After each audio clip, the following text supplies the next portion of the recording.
quiet, trusted hands of a family doctor, countless lives are saved. But what happens when that trust is betrayed? Doctors are meant to heal, to offer hope and relief. But for over 2 decades, a man who was able to use his medical license to commit unimaginable crimes, leaving a dark legacy in the annals of human history. Dr. Harold Shipman, revered by many as a dedicated physician, was quietly orchestrating a murder spree that would make him one of the most infamous serial killers in history. When patients walked into Dr. Harold Shipman's office, they expected care and compassion. Instead, many received a fatal dose of deception. Today, we are diving into the harrowing tale of a trusted general practitioner whose sinister actions shook the foundations of the medical community and left a trail of tragedy, as well as the disturbing duality of a man who betrayed the very oath he swore to uphold.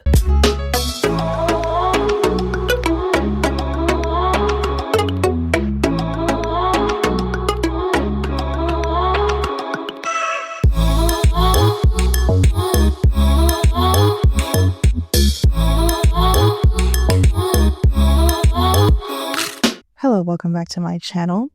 My name is Kale and I am a Doctor of Pharmacy candidate documenting medical mysteries on my journey to the PharmD. This case alone not only depicted the dangers of doctors and medicine, but also revolutionized how we treat the vulnerable who seek care. Don't worry, we are going to get into all the nitty-gritty of this medical mystery, but first, like this video and subscribe to the channel if you are into all the dark and twisted stories hiding behind the medical profession, spoken to you from our doctoral candidate. Also, my Instagram is Kale Esprit. This is where you can connect with me, and I'll be sure to read your stories and suggestions for medical mysteries. So be sure to follow me over there as well.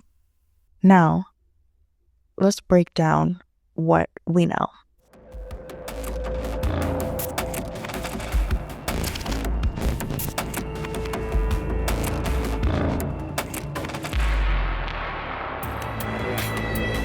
Dr. Harold Shipman, also known as Dr. Death, was a British general practitioner and one of the most prolific serial killers in history, and was convicted in 2000 for the murders of 15 of his patients. Now, don't get me wrong, 15 sounds like a small number compared to the most infamous serial killers that we know in this generation, but he was so under the radar that he managed to kill as much as 250 people over a span of more than 2 decades. The precise motivations behind Dr. Harold Shipman's killing remain largely speculative, as Shipman himself never provided a clear explanation for his actions. However, several theories have been proposed based on his psychological evaluations, patterns in his behavior, and circumstances of his crimes. Dr. Harold Shipman, born on January 14, 1986 in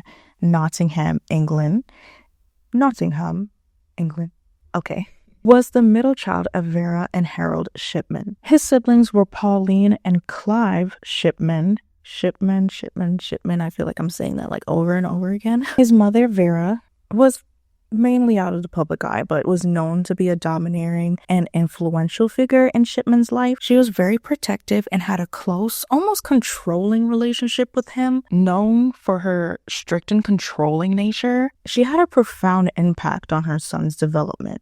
Largely, very high expectations and unwavering support fostered a strong bond between mother and son. She often made Harold feel special and superior, and reinforcing his sense of self-importance. Harold Shipman Sr., also known as his dad, worked as a lorry driver, also known as a truck driver. He was a more distant figure in Harold's life compared to Vera. His work required him to be away from home frequently, and inevitably left Vera as the primary influence on Harold. Allegedly, Vera could have been the reason for why Harold conducted these actions, her being the primary caregiver and primary influence, mainly in part is due to Harold's psyche itself. The family itself lived in a working class neighborhood, lived a modest life, and Shipman attended local primary school in Nottingham, where he was a bright student, excelled,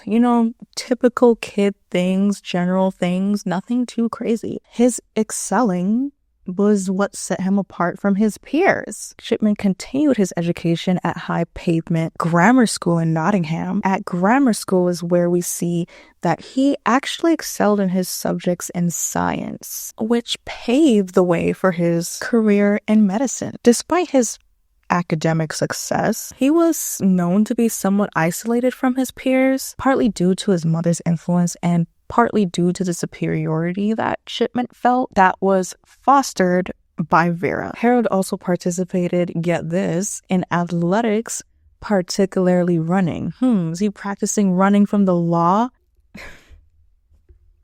I laugh at my own jokes, bro. Oh my gosh. He was known to be actually a very talented distance runner during his school years. Due to him displaying academic promise early on and his interest in science, it eventually led him to pursue a career in medicine. Now, not too long into Harold's adolescent years, his mother Vera was actually diagnosed with terminal lung cancer when he was a teenager. And during her illness, she received regular doses of morphine injections to manage her pain. If you don't know what morphine is, it is a controlled substance opioid to control pain. It is also known as an agonist, which means once morphine binds to the receptor in the central nervous system, it elicits a physiological response. And in this case, it's pain relief. Morphine, in particular, has an affinity for delta kappa and mu receptors. Now, you don't really need to know much in depth about what delta kappa mu even means. Sounds like a freaking fraternity sorority type of thing. When morphine binds to these types of receptors, it elicits an analgesic response, also known as pain relief. In particular, binding to the mu opioid receptor within the central nervous system and the peripheral nervous system, and through structural modifications to impose a different activity relationship, morphine can be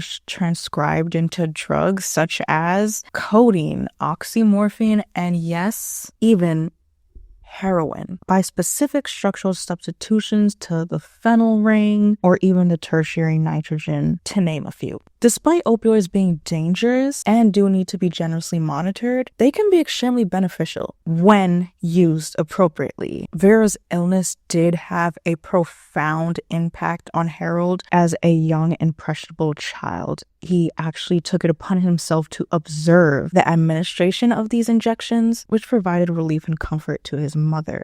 Essentially, he would watch his mother suffer and then receive relief through injections by a caring family doctor over and over again. By witnessing the state that his mother was constantly subjected to, it shaped for Harold the power, control that doctors could wield through medication, a lesson that would have dark implications later on in his life. Vera unfortunately passed away on June 21st, 1963, when Harold was only 17 years old. It is speculated, allegedly, that this period instilled in him a complex relationship with death and control, which later, unfortunately, manifested in his murderous behavior. Soon after his mother's death, he attended the Leeds School of Medicine, where he graduated in 1970. After qualifying as a doctor, Shipman began his medical career at Pontefract General Infirmary in West Yorkshire. He later moved to work as a general practitioner, where he initially built his reputation as a hard-working and dedicated doctor. Now, throughout his rise to the white coat, Shipman didn't forget the praise his mother always dealt him while he was in school. As mentioned before, Vera's high expectations for Harold and her need to make him feel superior and special was ingrained in Shipman. Some may go as far to say as he manifested a God complex. It is a term that refers to the unshakable belief characterized by consistently inflated feelings of personal ability, privilege, and infallibility. Psychologists have speculated that Shipman's close, almost enmeshed relationship with his mother, coupled with her early death, contributed to a deep psychological trauma. Come on, when we're talking about an impressionable mind of a child witnessing a drug's effects on a loved one, and how despite witnessing that drug's effects on a loved one still resulting in death, Harold may have seen his actions as completely fine, because instead of death making the final decision, it was him.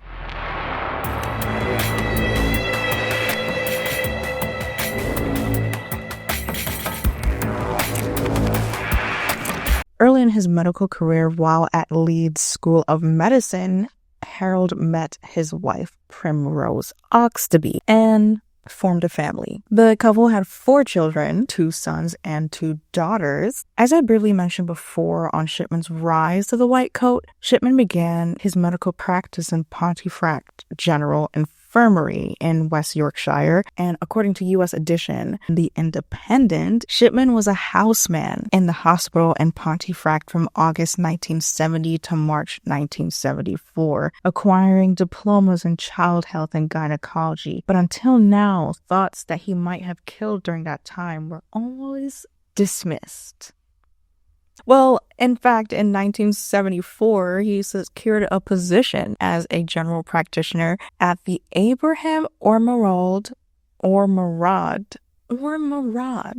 Medical Center in Todmorden, where he faced his first major controversy. Harold Shipman's tenure at Todmorden, a small market town in West Yorkshire, was marked by his first known issues related to drug misuse and professional misconduct. During his time at Todmorden, Shipman was known to have forged prescriptions for various drugs, including pethidine, for his own use. Pethidine, also known as meperidine, is a synthetic opioid pain reliever. What do you know? Shipman developed a addiction to pethidine. He used his position as a doctor, get this, to write fraudulent prescriptions, thereby securing a steady supply of drugs. You can't make this up. It wasn't too long after this that in 1975, a pharmacist,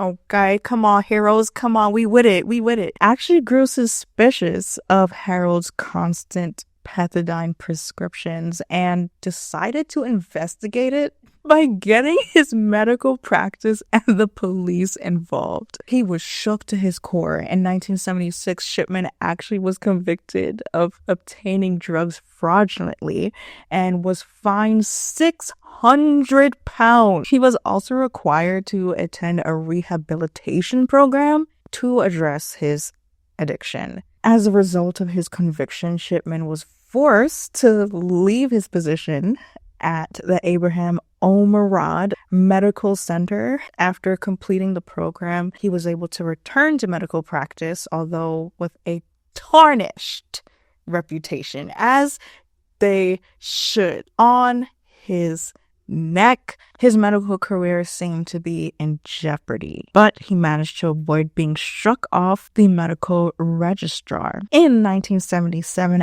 after his rehabilitation, Shipman moved to Hyde, Greater Manchester, where he joined the Donnybrook Medical Center, and here he built his reputation as a hardworking and dedicated doctor. It was at this point that it marked the chapter of his new career, one that would eventually lead to his serial unalivings of people. Despite people doing investigations, and they're like, let's just go ahead and just suspend him from a time, remove him from this medical facility, but just go ahead and practice at any other place. You did forge prescriptions for a controlled medication. Whoop-de-doo. Let's just go ahead and suspend you for a period of time. You're good. There were so many warning signs that I'm surprised that nobody clocked this information from early on. The fact that Shipman was able to continue practicing medicine after a conviction, it just only highlighted the significant weaknesses at the time. I can sit here and ridicule everything done wrong during that time? And trust me, I am. But I have to keep reminding myself that the practices we have in place now was due to trial and error occurrences from stuff like this. It remains one of the most shocking examples of how a person in a position of power can commit unimaginable crimes, leading to widespread reforms in the healthcare system to prevent such abuses in the future.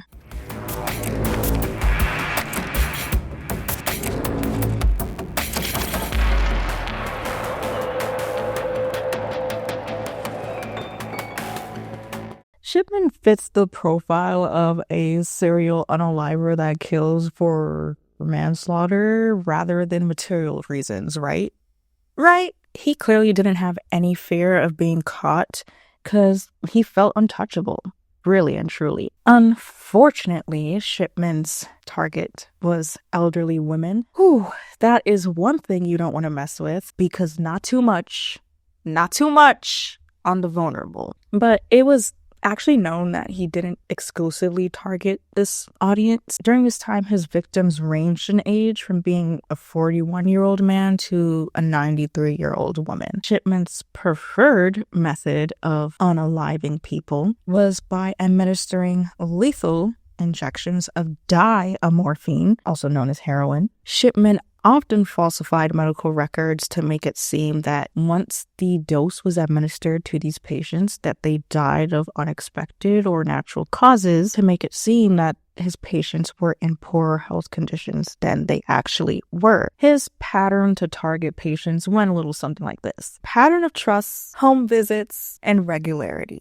So imagine a home doctor coming into your little house and killing you, sometimes returning later to discover the death. It is estimated that Shipman may have unalived around 250 patients, as mentioned before, over a span of 23 years. It actually wasn't until an encounter with a patient's daughter that Shipman was clocked on his very sus behavior. It does not go unnoticed that before Shipman was confronted, an initial suspicion was drawn by a high number of deaths among Shipman's patients, where a local undertaker known as Alan Massey noticed his unusually high death rate and raised concerns. But these, unfortunately, were initially dismissed. Here's the official turning point where Shipman met his match. Kathleen Grundy, former mayor of Hyde and a well-respected community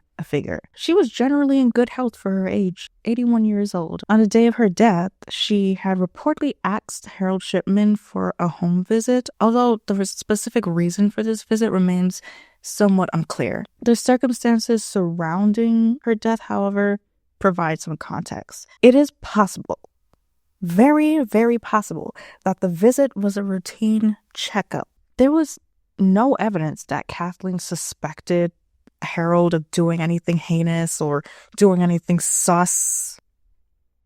It is allegedly known that Grundy might have had some minor ailment or concern that she wanted Shipman to address. And given her age, 81 years old, general that you would want a visit from a general practitioner, she was Shipman's ideal target, his ideal bait. He wanted relatively healthy people that just implicitly trusted him. By maintaining this trust and being readily available for home visits, Shipman was able to administer diamorphine to people easily. However, there is one thing that Shipman was eyeing on Grundy that made him act fast. Being a well-esteemed mayor, Grundy owned an estate that was worth a lot.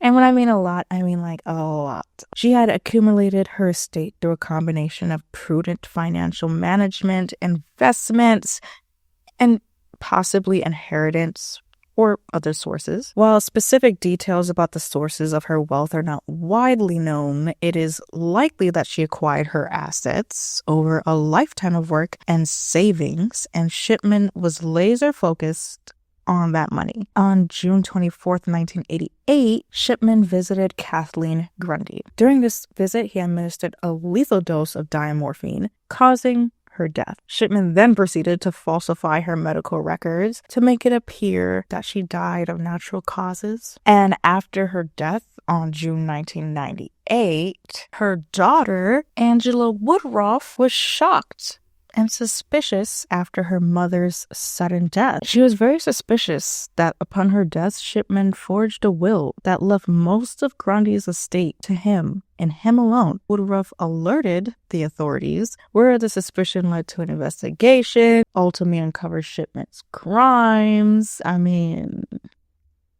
The exhumation and autopsy of Kathleen Grundy's body revealed lethal doses of diamorphine, which contradicted Shipman's claims of, a natural death. So finally, ladies and gentlemen, we are finally getting somewhere. This discovery prompted a broader investigation, eventually exposing Shipman's long history of murdering his patients under the guise of routine medical care. And from here, Shipman lost all respect.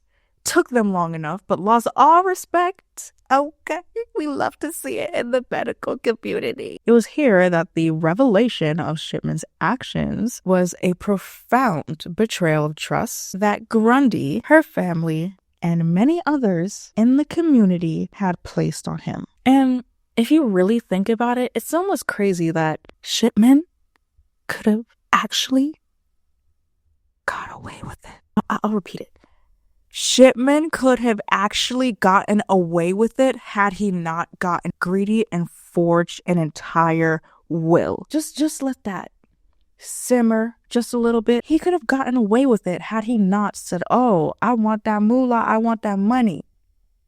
That's what's crazy. It wasn't the fact that he just managed to acquire all this money, which what happened to that money? Hopefully they snatched that back. But it was the fact that he would have still been doing this, made this all about just wanting to off people and have power and control. That's the worst part of this. We're celebrating now because at this point, Shipman is arrested in September of 1998, and in 2000, he was convicted of the murders of 15 patients and sentenced to life. Oh, we love to see it. Subsequent investigations later revealed that the true number of his victims was actually much higher. His family, the revelation of this actually had a profound impact on them, where the notoriety and pressure, media attention surrounding this case brought immense scrutiny to them. That is just the worst thing, when someone else's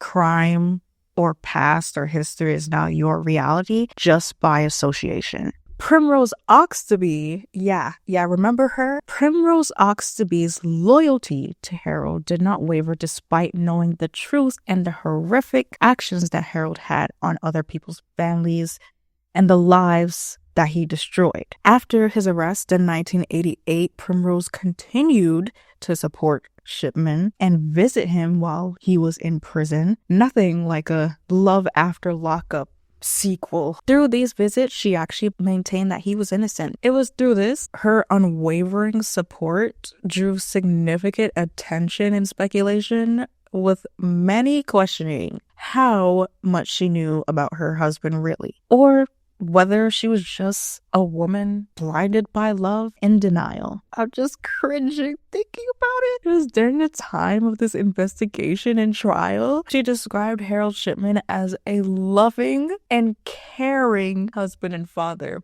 Be so for real. Girl, please. Stand up. She portrayed him as a dedicated doctor who was deeply committed to his patients and their well-being. Well, we see how well that turned out, didn't we? I mean, he's sure committed to them, all right. And now he's sure committed.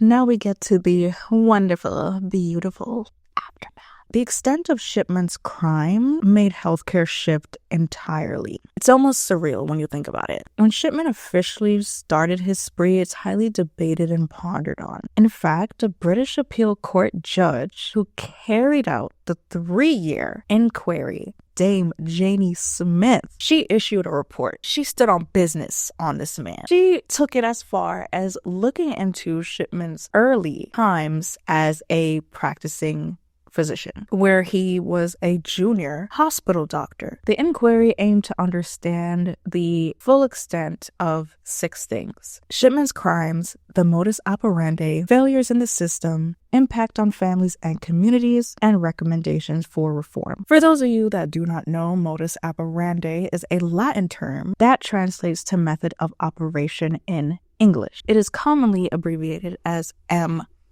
It refers to a person's or group's habitual way of doing things, particularly in the context of criminal behavior. In law enforcement and criminal profiling, understanding a criminal's modus operandi can be crucial in identifying and apprehending them. It includes the specific techniques, procedures, and patterns that a criminal uses when committing a crime, such as the tools they use, locations they target, and the times they commit their crimes. It was in this report that it was concluded that Harold Shipman was responsible for the deaths of at least 215 patients, but it actually was around like 250 patients. Janet investigated the deaths of Shipman's patients while he was in general practice in Hyde, Greater Manchester, and Todmorden, West Yorkshire. She only then decided to look at his junior practice level work at the Pontefract Infirmary after she had been contacted after a former student nurse that actually worked with Shipman there. Janet concluded that he first killed a patient only 6 months after starting at Pontefract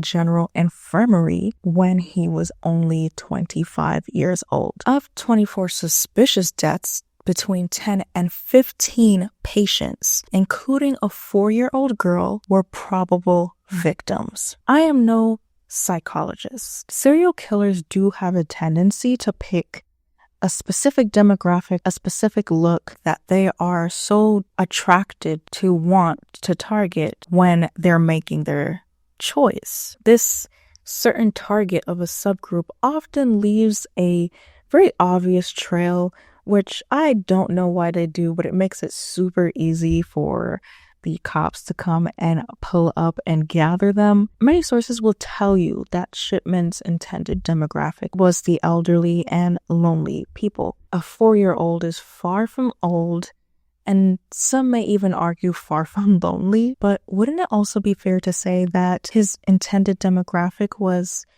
the vulnerable and the weak? But it was seeing the drug in action that fascinated Shipman. As Janet stated, she believed that an early fascination with drugs and his wish to push the boundaries regarding their use was the catalyst for his career as a murderer. Janet then went on to conclude in the modus operandi that Shipman proceeded to forge prescriptions for controlled substances, particularly diamorphine. He would stockpile the drug and administer fatal doses to his victims and altered medical records to make it seem that his patients were in poorer health than they actually were, justifying the high doses of diamorphine. The inquiry identified significant failures in the systems designed to monitor and regulate medical professionals. Shipman's ability to procure and administer large quantities of controlled substances without detection highlighted flaws in the prescription monitoring system, also known as the PMP, and now pharmacists and other healthcare professionals can access it to utilize a strict, direct, and secure PMP system with other databases such as iStop and other drug monitoring programs. The inquiry also exposed that the process of certifying deaths also proved to be inadequate. As we see, there was a lack of effective auditing and review processes within the healthcare system, allowing Shipman to continue his activities without being questioned. Janet's goal in creating the inquiry, essentially, was to provide a platform for the families of Shipman's victims to share their experience and seek justice. Many families, countless families were left devastated by the loss of their loved ones and the betrayal by a trusted family doctor. The community of Hyde, where Shipman practiced, unfortunately, was deeply affected. The case undermined trust in healthcare professionals and highlighted the need for greater transparency and accountability in medical practice. Dame Janet Smith, the queen, the revolutionary, the pioneer for how we look at healthcare today, recommended tighter controls and monitoring of prescription drugs, especially controlled substances. Reforms were suggested to improve the death certification process, including more rigorous scrutiny and involvement of independent medical examiners. The inquiry called for better regulatory oversight of medical practitioners, including regular audits and reviews of their practices. And whistleblowing protections were even put in place where there was encouragement and protection for whistleblowers within the medical community so that they felt comfortable to report suspicious activity without fear of retribution. The Shipman inquiry itself led to significant changes in the UK's healthcare system, aiming to prevent a similar tragedy from ever occurring again. Remember Primrose Oxtoby? You remember her? How she maintained that Shipman was innocent. Shipman also maintained his innocence through trial, throughout his conviction, and he felt no remorse for what he did to those patients. Despite recommendation, he refused to seek rehabilitation for his behavior. In 2004, at the very age of 57, Harold Shipman decided to unalive himself while in jail. His end brought an end to one of the darkest chapters in British medical history.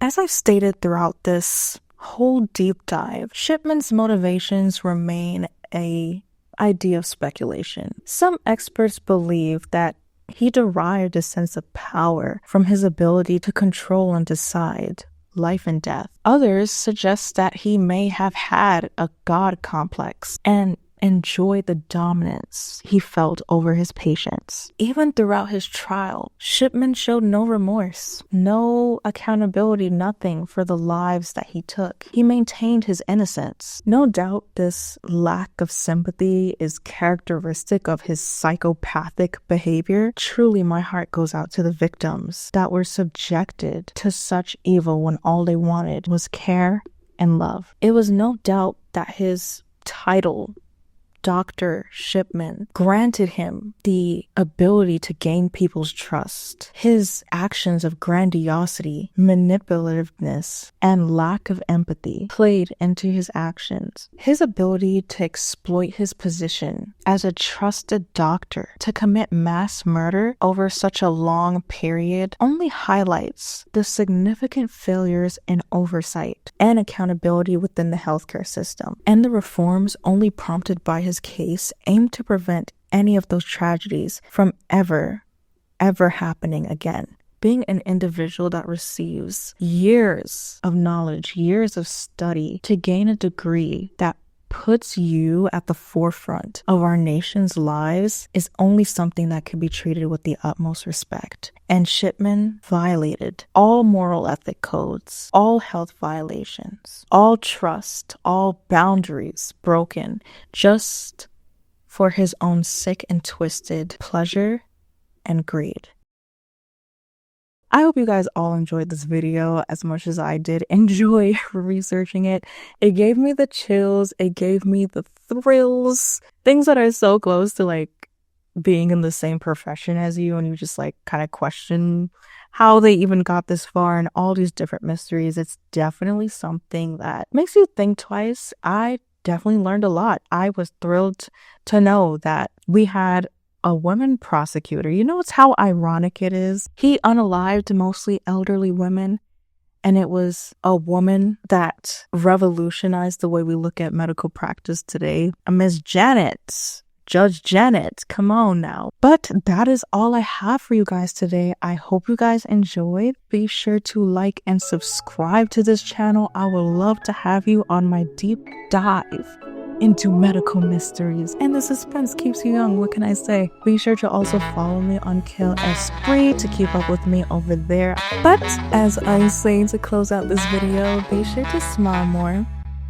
appreciate life more, and I will see you guys next time.